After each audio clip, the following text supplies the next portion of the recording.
than 7,000 people crowded London's Albert Hall for the first public meeting of the United Nations Association, the new name of the League of Nations Union. With atomic obliteration as the only alternative, the world's fate depends on our ability to organize peace. First speaker was Mr. Attlee.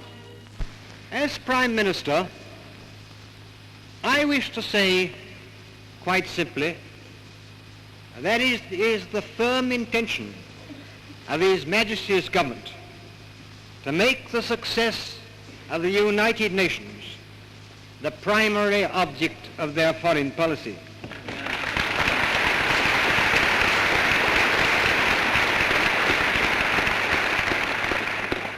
I say this with no object of party advantage.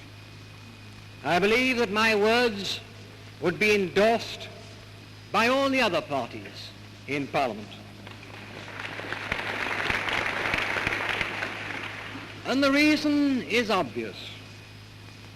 We've come to a period in history when mankind must either set up an institution of this kind and not only set it up but make it work, or face consequences so appalling that the mind shrinks even from contemplating them.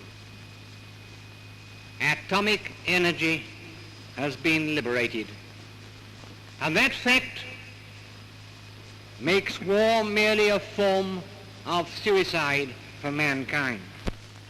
The voice of American opinion is heard through Edward Stettinius. I'm particularly proud and happy to stand on this platform with my old friends and co-workers of San Francisco who did so much to make the San Francisco conference the success that it was. I speak of Clement Attlee and Anthony Eden. That there were many disagreements at San Francisco, but those disagreements were resolved. The disagreements which arose at the Council of Foreign Ministers recently will also be resolved for the same reason.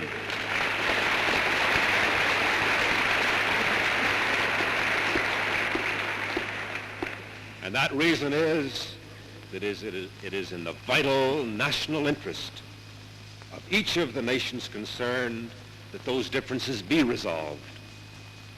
It is true that there are still isolationists in the United States, and I find that there are isolationists of a sort in Britain too,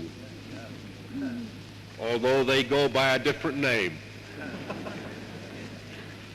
There are isolationists in Europe,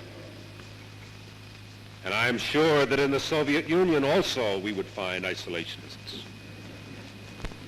Now that victory has come, there has been the inevitable letdown, the days of discouragement for both our countries.